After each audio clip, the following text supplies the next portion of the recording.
Halo rekan-rekan sejawat nurse yang luar biasa, selamat datang di sesi pembahasan kita kali ini.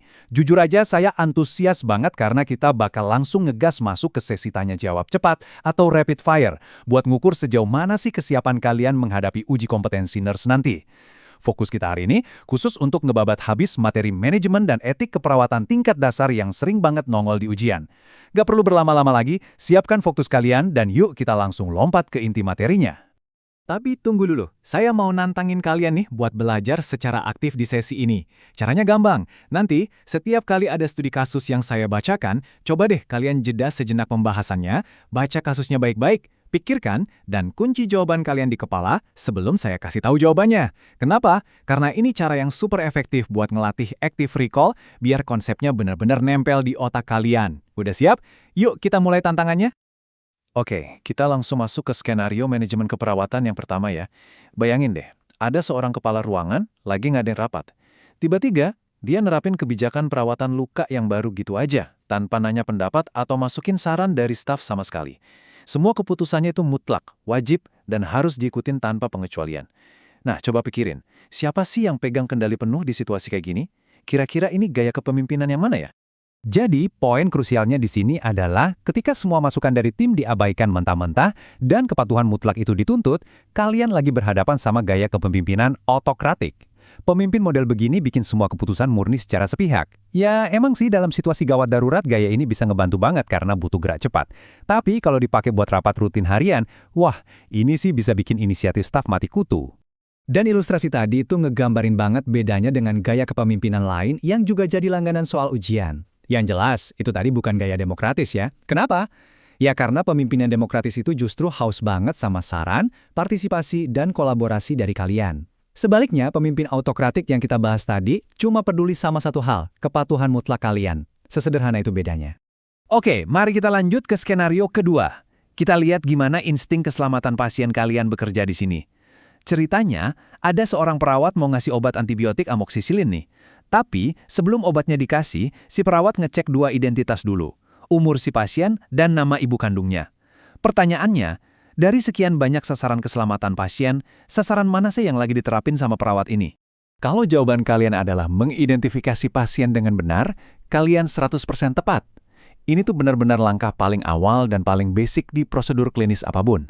Menggunakan minimal 2 pengidentifikasi, entah itu tanggal lahir, nomor rekam medis, atau nama ibu kandung kayak di kasus tadi, adalah standar emas alias harga mati buat mencegah yang namanya kesalahan pemberian obat.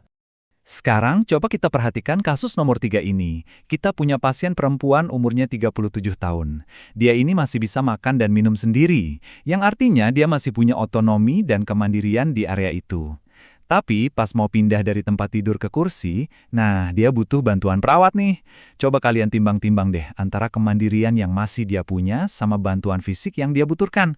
Masuk ke tingkat ketergantungan yang mana nih pasiennya?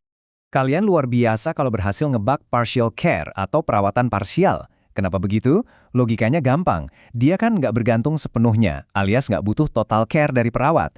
Ingat, dia masih bisa makan sendiri loh.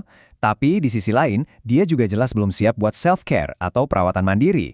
Karena, ya itu tadi, masih butuh dibantu buat mobilitasnya. Jadi pas banget ada di tengah-tengah. Nah, yang bikin pertanyaan selanjutnya ini super menarik adalah, soal ini bener-bener nguji seberapa paham kalian sama fungsi dasar manajemen PUSC. Kalian tahu kan? Planning, organizing, staffing, actuating, dan controlling. Di skenario ini, ketua tim dan kepala ruangan lagi sibuk nyusun jadwal dinas buat bulan depan dan ngebahas komposisi perawatnya. Menurut insting kalian, fungsi manajemen mana nih yang lagi dijalankan? Jawabannya pasti staffing atau ketenagaan. Pokoknya ingat aja ya, segala urusan yang berbau penjadwalan, ngatur-ngatur komposisi tenaga kerja, urusan rekrutmen, sampai mutasi perawat di ruangan, itu semua jatuhnya pas banget di bawah payung fungsi staffing dalam manajemen keperawatan. Oke, yuk kita mampir sebentar ke rutinitas harian di Bangsal lewat kasus kelima ini. Pas banget shift sore mau kelar, para perawat duduk bareng sama penanggung jawab shift mereka. Di situ mereka ngobrolin gimana hasil asuhan keperawatan yang baru aja mereka kasih ke pasien, sekalian curhat soal kendala-kendala yang sempat muncul tadi. Perhatiin deh waktu terjadinya ngobrol-ngobrol ini.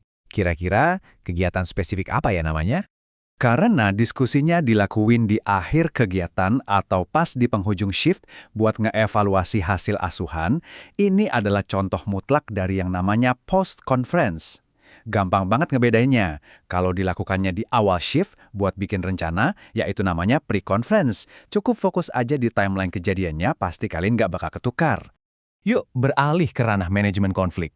Pasti ada masa-masanya kinerja tim lagi loyo dan malah memicu konflik di ruangan. Di kasus ke-6 ini, sang kepala ruangan nyoba nyelesain masalah itu dengan cara bikin semacam perlombaan kinerja antar perawat. Wah, ini pendekatan yang cukup unik ya. Coba tebak, strategi resolusi konflik apa nih yang lagi dipakai? Mengubah sebuah gesekan konflik atau performa yang lagi anjlok jadi ajang perlombaan buat jadi yang terbaik itu adalah contoh klasik dari strategi competing atau kompetisi. Kepala ruangan ini pinter banget, dia ngerubah energi negatif dari konflik jadi bahan bakar buat dorong produktivitas stafnya. Sekarang kita mulai masuk ke porsi etik dari kuis kita ya. Perhatikan baik-baik komitmen di skenario ini. Ada seorang perawat yang janji ke pasiennya kalau besok mereka bakal ngadain TAC atau terapi aktivitas kelompok. Dan tebak, besoknya si perawat beneran datang tepat waktu banget buat mimpin sesi itu. Coba jeda sejenak pembahasannya dan sebutin prinsip etik spesifik apa yang lagi dimainkan di sini. Kerja bagus buat yang jawab fidelity. Inti utama dari prinsip ini adalah komitmen kalian buat menepati janji. Ini tuh bukan cuma sekedar datang on time, tapi soal menghormati apa yang udah kalian ucapkan dan menjaga rasa saling percaya yang super vital antara perawat dan pasiennya. Coba lihat betapa proaktifnya perawat di skenario nomor 8 ini. Pas lagi asyik ngecek tanda-tanda vital, perawat ini ngeh kalau rambut pasien anak yang umurnya 10 tahun kelihatan kotor dan berantakan. Tanpa disuruh siapa-siapa, perawat itu langsung ambil sisir, ngerapiin rambut anak itu dengan lembut, terus ngasih edukasi kebersihan ke keluarganya. Aksi semacam ini mewakili prinsip etik yang mana tuh? Bisa ngelakuin kebaikan, ngambil tindakan positif, dan secara aktif ngasih kenyamanan ke pasien tanpa harus diminta dulu, itu adalah wujud nyata dari prinsip beneficence, alias berbuat baik. Perawat tadi benar-benar ngasih effort lebih, melampaui tugas klinis dasarnya, murni demi kesejahteraan si anak. Nah, kalau kasus ke-9 ini, saya yakin banget sering banget kalian temuin di lapangan. Ada pasien yang nolak pengobatan medis dari dokter dan lebih milih pakai pengobatan komplementer tradisional keluarganya.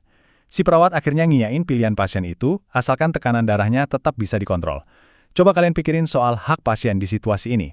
Dengan ngasih ruang dan menghormati keputusan pasien buat milih terapi tradisionalnya, sendiri, perawat itu lagi menjunjung tinggi banget yang namanya prinsip autonomi atau otonomi. Pasien itu pada dasarnya punya hak penuh loh untuk nentuin arah nasib dan perawatan kesehatannya sendiri. Untuk pertanyaan terakhir yang ada kunci jawabannya, coba deh bayangin situasi sosial ini. Ada tetangga pasien yang kepo maksimal, nanya-nanya ke perawat soal sakit apa sih yang lagi diderita si pasien, tapi si perawat ini dengan sigap langsung ngalihin topik obrolan buat menghindari ngasih jawaban. Pertanyaannya, prinsip apa sih yang lagi dipertahanin mati-matian sama perawat ini? Perawat tadi bener-bener jadi tameng pelindung buat privasi pasien dari tetangga yang rasa ingin tahunya kelewatan. Tindakan ngalihin obrolan ini adalah wujud sempurna dari prinsip confidentiality, alias kerahasiaan. Ingat ya, informasi medis pasien itu rahasia mutlak yang nggak bisa dibagi sembarangan. Oke, sekarang gantian, giliran kalian yang duduk di kursi panas. Ini dia studi kasus tantangan buat kalian hari ini. Ceritanya, di tengah sebuah presentasi kesehatan masyarakat, ada perawat yang nampilin slide foto seorang anak yang kena tuberkulosis. Masalah besarnya adalah wajah anak itu terpampang sangat jelas, sama sekali nggak disensor atau disamarkan. Pertanyaan saya, prinsip etik spesifik apa yang baru aja dilanggar sama perawat ini? Saya pengen lihat kalian berpikir kritis nih, langsung aja tulis jawaban kalian beserta alasannya di kolom komentar di bawah. Nanti kita diskusikan bareng. Sebagai penutup sesi yang super produktif ini, saya mau ninggalin satu pesan penting buat kalian semua. Bisa nguasain teori dan lulus uji kompetensi nurse itu emang sebuah pencapaian yang luar biasa. Itu start yang hebat, tapi bisa ngebawa prinsip-prinsip etik ini ke dalam ruang rawat, mempraktekannya ke pasien-pasien kalian besok, dan gunainnya buat melindungi martabat setiap nyawa manusia. Nah, itulah yang benar-benar bikin kalian jadi seorang perawat yang hebat dan profesional. Tetap selamat belajarnya, teruslah berbuat baik, dan sampai jumpa di pembahasan materi seru kita selanjutnya.